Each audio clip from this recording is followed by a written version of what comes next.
Hello, this is Dr. Paul Cottrell, and I wanted to do a quick video. It is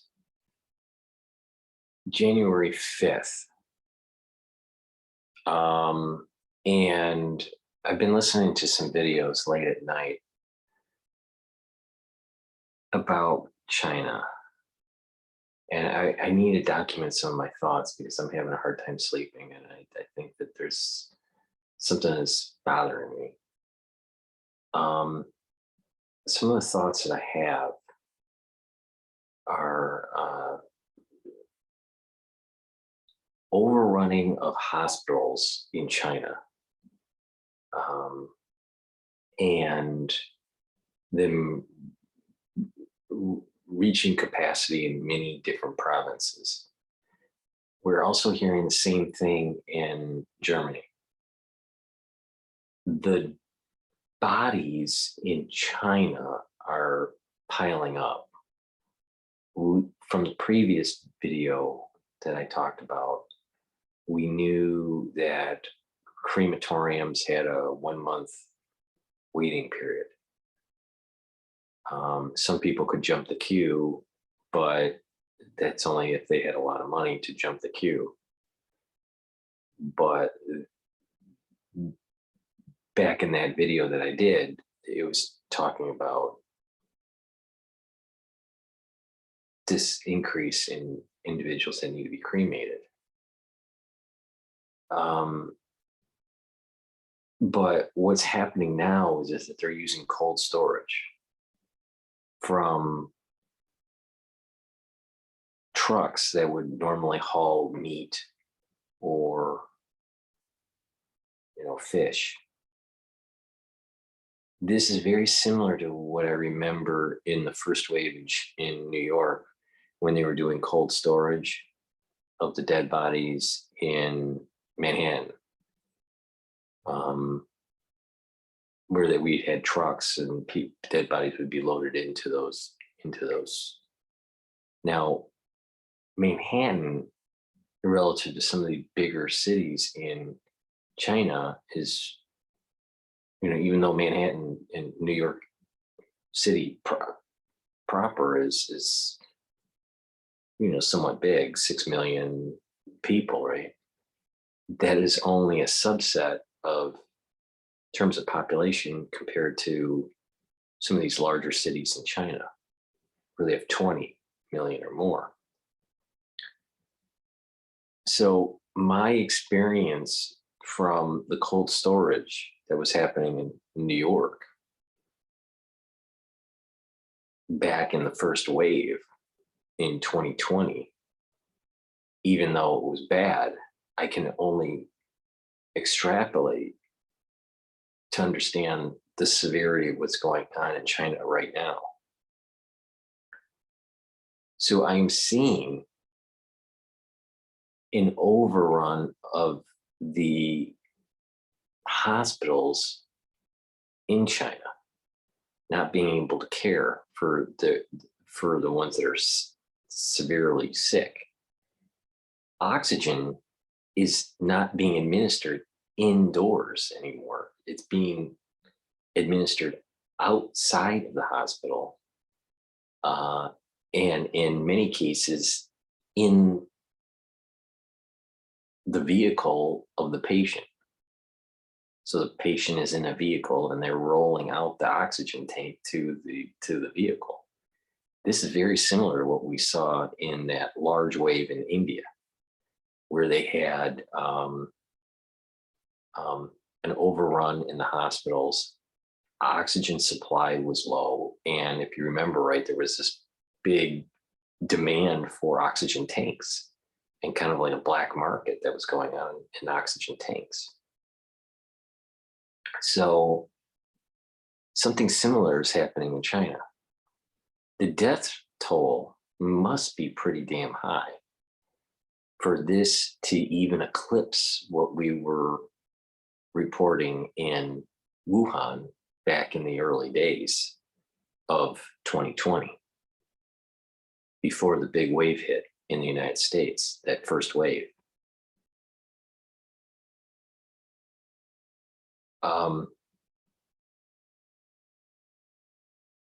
News reports are coming out by DW, China in Focus, Gravitas,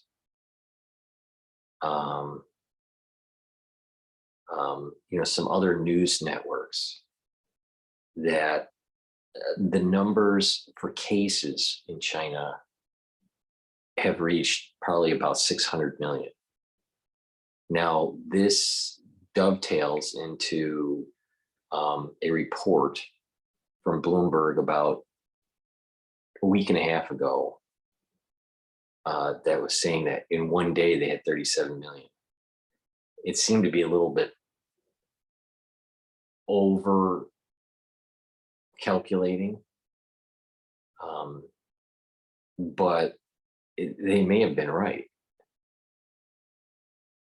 Some reports that are a little bit state TV reports downplays the number.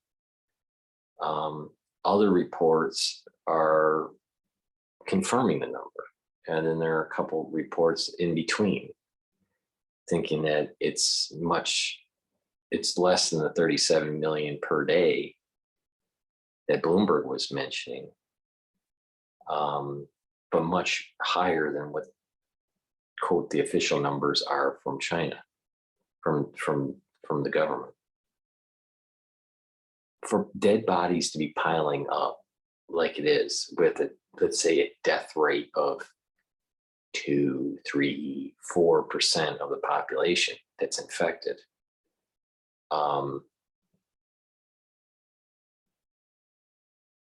when you have 20 million people and there's a death rate of 2 or 3%, it's pretty high. So what bothers me, I think that part of the reason why I'm doing this video, it reminds me of the times when we were talking about the crematoriums 24/7 in Wuhan. We're already hearing that across the country of China. And according to one news report, there seems to be a surge of engineering requests to build more crematoriums. That must be because there's so much cold storage of dead bodies. Now, let me repeat that. There are so many cold storage bodies piling up that they have to increase the construction of new crematoriums in China.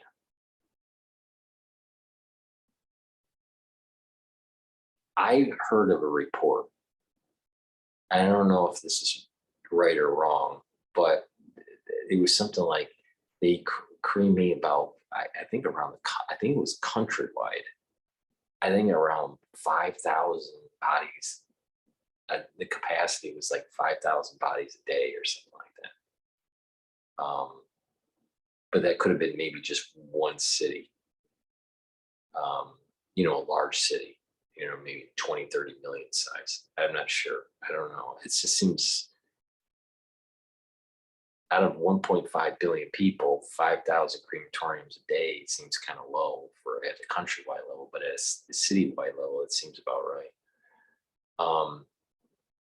As steady state, pre-wave of COVID. So I don't know if that number, if it's countrywide or if it's citywide. But if the reports are true about the crematorium constructions starting, and it takes time for that to happen, to build up the crematoriums, and you keep on hearing that the wave is going to end in China by the 13th or 15th of January.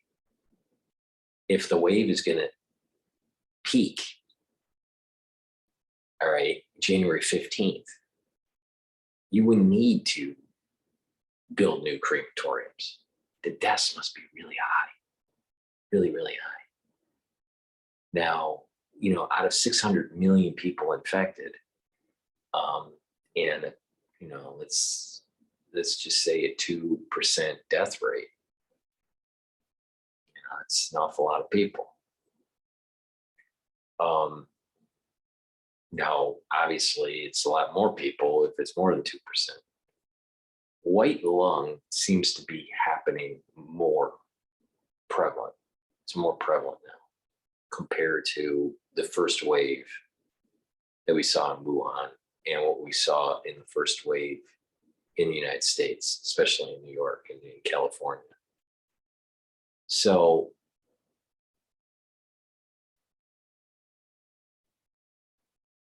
there's been a report that suggests that 12%, maybe as high as 15% of the cases that are hospitalized have white lung. There are many variants that are floating around in China that are of the Omicron wave, the Omicron lineage. That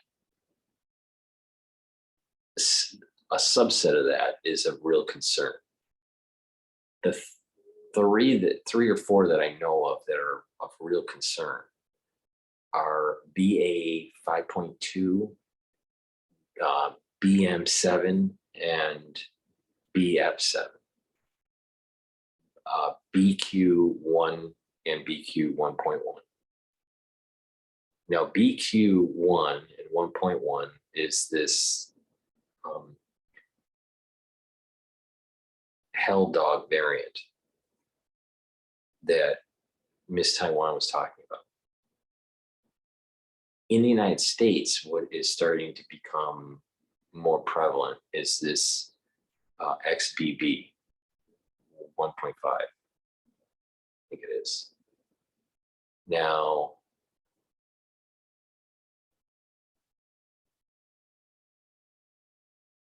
we haven't heard many cases lately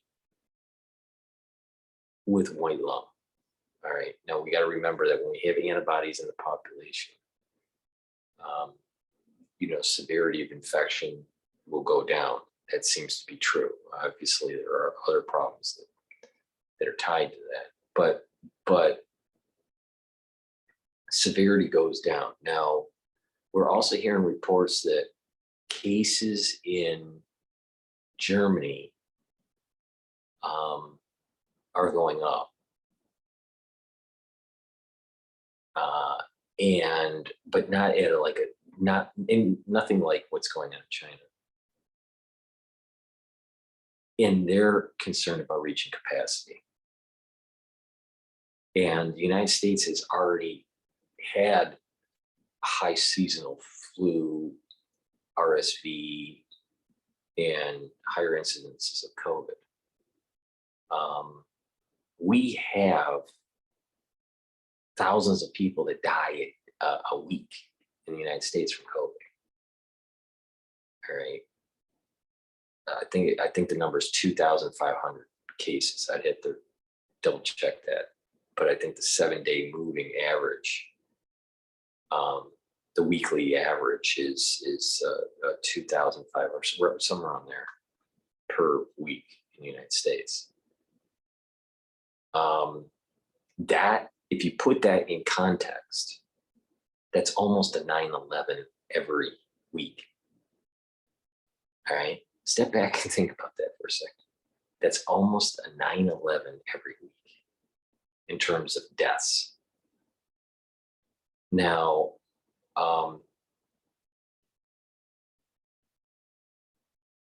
but we're not seeing that white lung. The white lung is basically it's an infection of the pulmonary system due to a virus that's leading to pneumonia. All right. And that because it's so bad, it can create a situation, if not treated correctly and promptly, can lead to pulmonary fibrosis and all the other problems with BQ matching and diffusion of oxygen in the lung. And, it could be that it could lead to part of this whole long COVID too thing, but it definitely would have severe problems with the lung long term if not treated correctly, if not treated promptly. The question is like, which variant is the white lung? The thought is that it's BF7. We aren't seeing yet a big wave in Italy or India or in the United States yet. I was shocked to see in some mass transit systems within New York today where a lot of people were wearing masks. So it's not required, but people are feeling that there's this thing that's coming. I think that there's a psyche within the population that's feeling that something might be coming. My understanding with boosters in the United States, about 15% that have been quote fully boosted, right?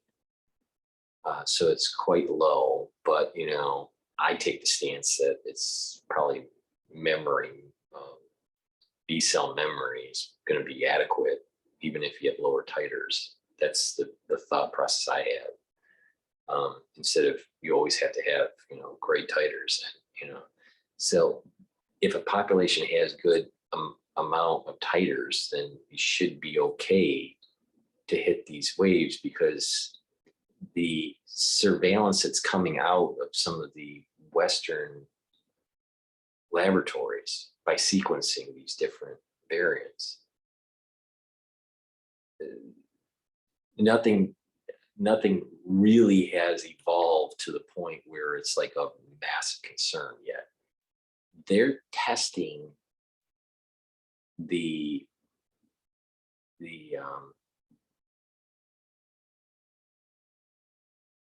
bathroom reservoir in these planes, all right, from China to wherever their destination is, let's say Europe or the United States or whatever. They're testing that the toilet water, all right, and by isolating sequencing, they can tell you which variants those passengers. They can't tell you which passenger, but they can tell you which variants are potentially on that plane through the excretion that's taking place. That is needed because we're not getting real information and real-time information out of China. They said they were going to report, and they stopped reporting, and they said they're going to report every week, and then they switched it to every month, and no one really knows what the hell is going on.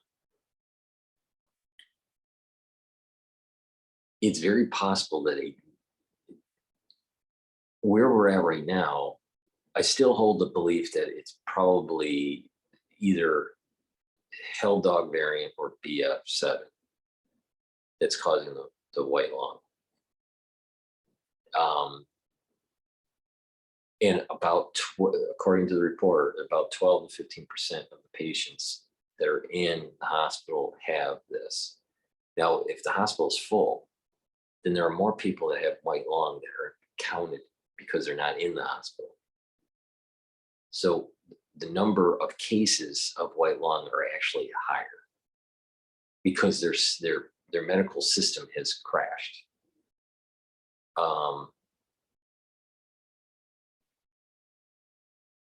And it's chaotic. Now, there's some suspicion that maybe what is causing the white lung is not an Omicron variant, and it may be, something from a pre-Omicron lineage. Okay. Now, if that is the case, we don't know if it is. That could be suggestion of another drop, depending on how it fits into the alpha, beta, gamma, delta variant lineages. And if it had the D641G mutation. But that's speculative. I think it's probably, their population supposedly is getting about 60 to 70% infection of this wave in China, right? 60 to 70% of the population. And it's in high density areas. In lower density areas, like the rural area, it's questionable if they were vaccinated or not. In the high density areas, many of them did get vaccinated. So the titer levels aren't holding but they had the inactivated vaccine.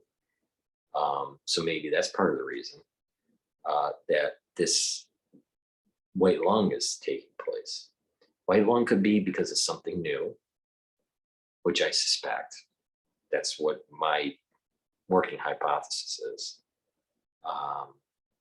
And that it may get checked by what we have in our system in terms of titers, because this is strategically dropped.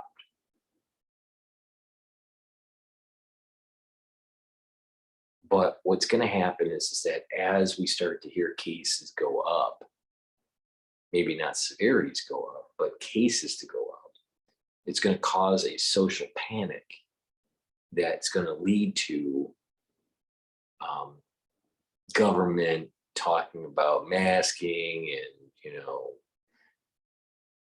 more of a vaccine program push, and potentially closing down schools, public schools. You're going to hear a lot about the unions not wanting to work. So we're going to see I think we're going to see some social unrest. I think the reason why I'm doing this video is that I have this kind of like this, when sometimes you just get this feeling, and it just doesn't let you sleep. That's the kind of feeling I have right now. I got this feeling that it's just like, it's coming.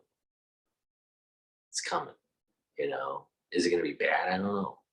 But it's coming. And there's going to be a social disruption that takes place.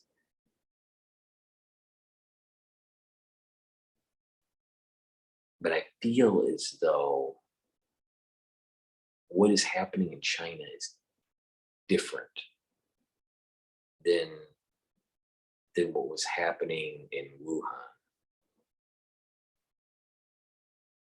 In Wuhan, there were no antibodies, no titer levels. And it went through, pretty violently. Same thing's happening here, but at the countrywide level. Most likely they were having that at the countrywide level even during Wuhan, and they were hiding it. But this is probably more severe. The titers didn't hold. So the severity goes up. Our titers are probably better, and the severity probably won't be as bad here. That's the working hypothesis. Independent of all the negative externalities from the interaction of the different proteins in the virus and the interaction of the S1 subunit and all that, those negative externalities. But just looking at it just from number of cases and severity and social unrest, social unrest is going to be going up in the United States because of this wave that's going to be hitting. But XBB doesn't seem to be a big thing in China. And BF7 has already hit Japan, but it wasn't that big. Going from memory, I think it was BQ1 or BQ11 was more severe in Japan. I'd have to double check the chart that someone gave me or tweeted. I think they tweeted it. But it wasn't BF7. And Japan, I don't think has as good of a vaccine rate.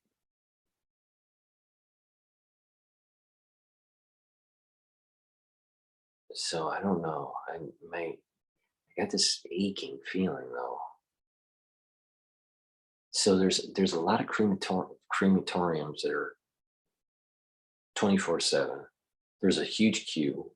There's a piling up of bodies in cold storage in buildings that would normally have cold storage, like for meat or whatever. But now it's cold storage in trucks, which is very similar to what I remember seeing on the streets of New York during the first wave in Manhattan.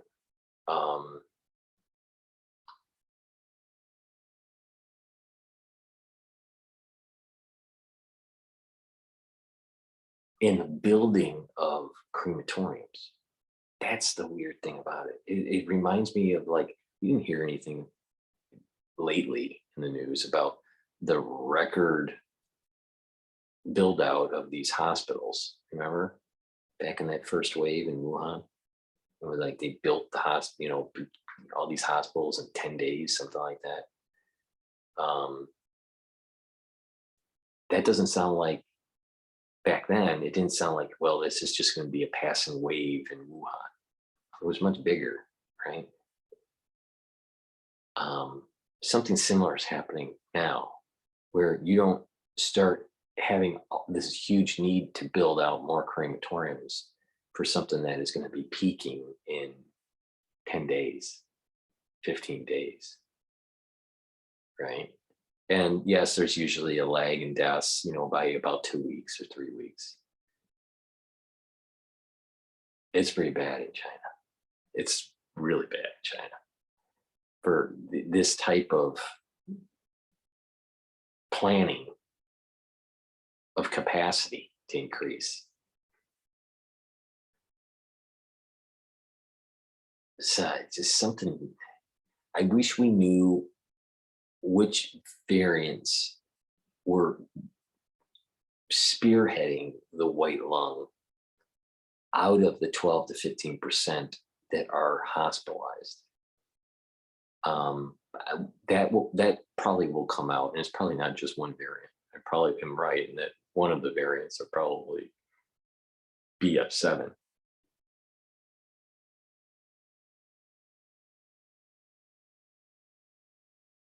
But there might be something new, might be something that's not that Omicron variant. And if it's not the Omicron variant and it's something new, then we may see a similar dynamic in the United States. Remember, we had during that 2020 and 2021, that was alpha, beta, gamma, delta, right? The California variant. Remember when I was worried about that and all this? And then near the end of 2021, the world started hearing about Omicron, and then the big wave hit in January of 2022. That was something new. That was something different. Even though it was SARS-CoV-2, it was something different. It was coming from a different lineage. I gave a detailed explanation of all the dynamics of that, right? And what it means. It's possible that we are seeing the beginnings of something similar. But according to the surveillance, and I believe it's in South Africa, but I think there's also a laboratory in Europe that's doing a lot of surveillance of samples around the world tracking the sequence of these different and noticing if there's a radical change. And they haven't detected that yet. Now, when they're testing the toilet water, they may start to detect something. As of right now, with the flights that are coming in, and some flights came into Western countries, and individuals, um, may test positive. We've heard the case that half of the plane was positive. I believe that was in Italy. We haven't heard anything about the sequencing popping out that's radically different. It's variants that we've seen or is close to what we've seen. We have variants in the United States, let's say BA 5.2, right? That is very similar to BA 5.2 in China, maybe with some amino acid changes that are not that important, right? Some mutations that aren't that important. So they're very close. They're very similar, coming from a cluster, right?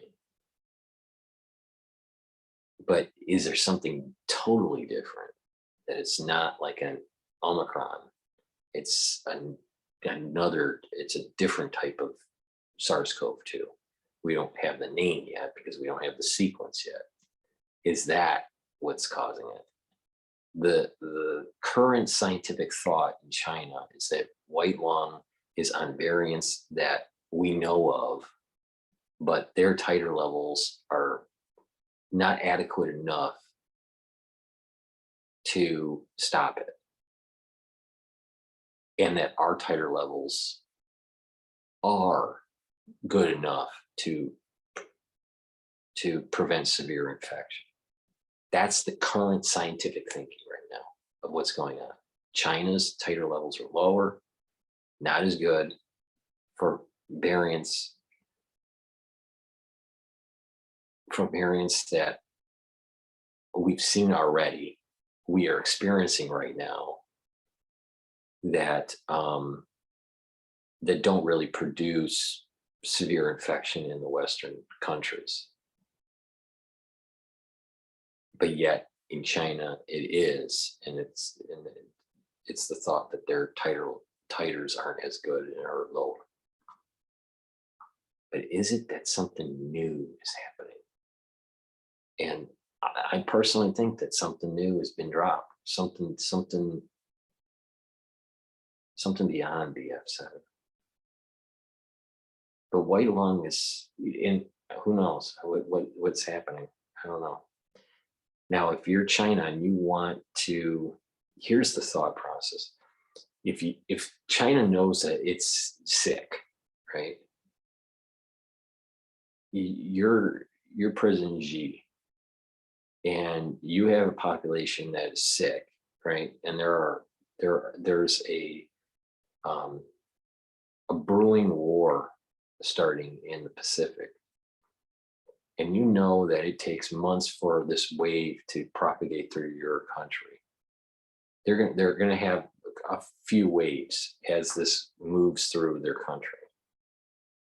The larger cities are going to probably peak mid-January, but you're going to have other cities, smaller towns or whatever, that start to peak maybe late January or mid-February or whatever. So this is probably going to echo, but not as bad, but echo probably all the way into March in China. While this is going to start hitting in the United States, probably hearing cases, more cases, in January and in February. The question is what's the severity? And I think that depends on, is it really a function of titer levels and how robust those antibodies are, or is it something more unique that is specific to China? I've talked about targeting, how serial passage can target. by having certain affinities to certain receptors. Certain profiles seem to be more susceptible than other profiles.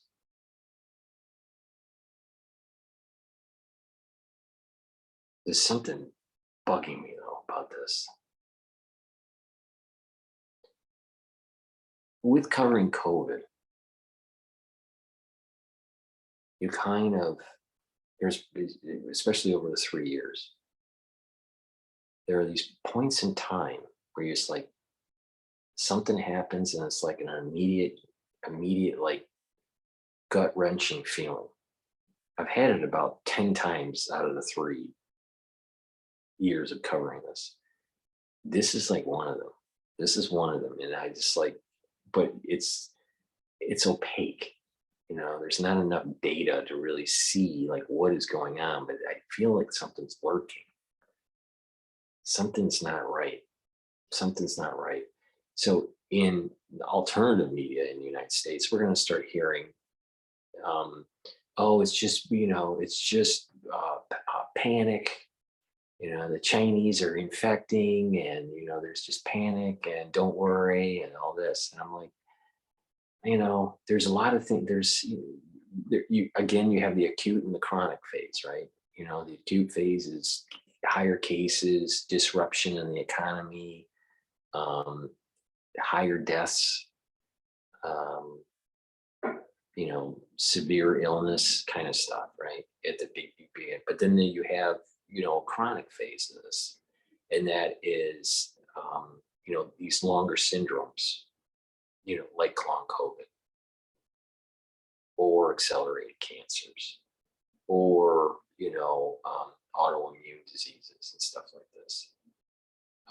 A shutting down of the immune system, and what I call AIDS-like syndrome. Opportunistic infections that start to take hold that you can see with monkeypox and RSV, right? And I've explained, you know, part of the reason why when your immune system, innate immune system is going down and your adaptive immune system is going down, opportunistic infections start taking hold.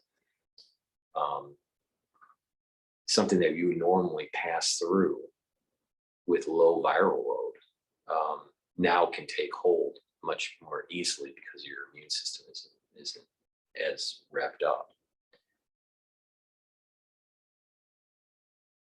So I just there's this feeling I have that something is, we won't know until we go through January and February. But right now we're hearing in the news XBB 1.5, right? So if that is the, it's so, I mean, there are hundreds, if not 1,000 different variants now of COVID, so you can't remember them all. And there's all a lot of subvariants and everything.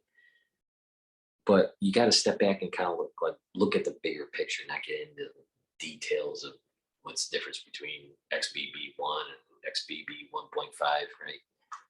You just kind of step back and like, what's the landscape? What's the landscape going on here?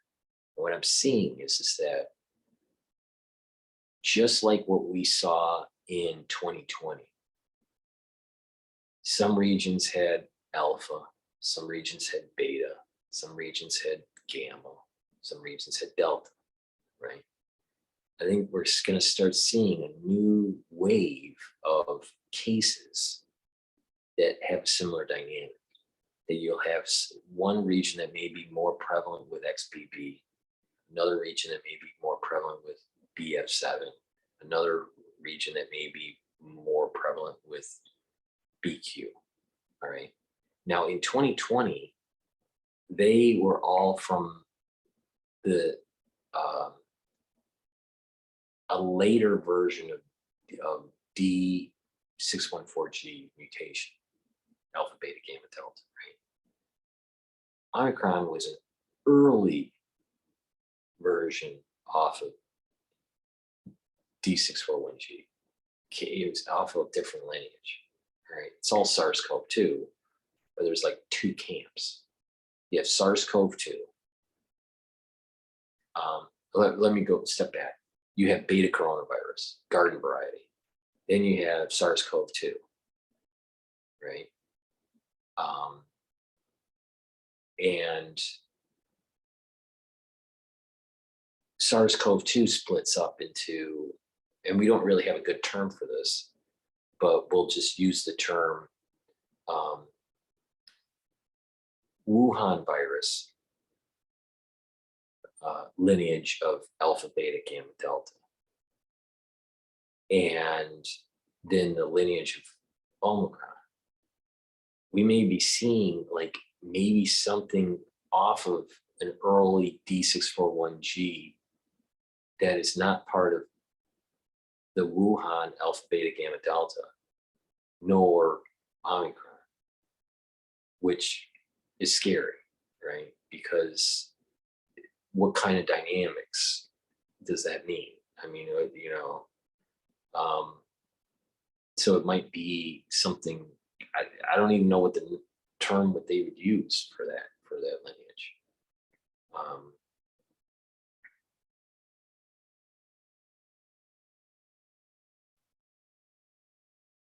There are some other smaller lineages that seem to have died out.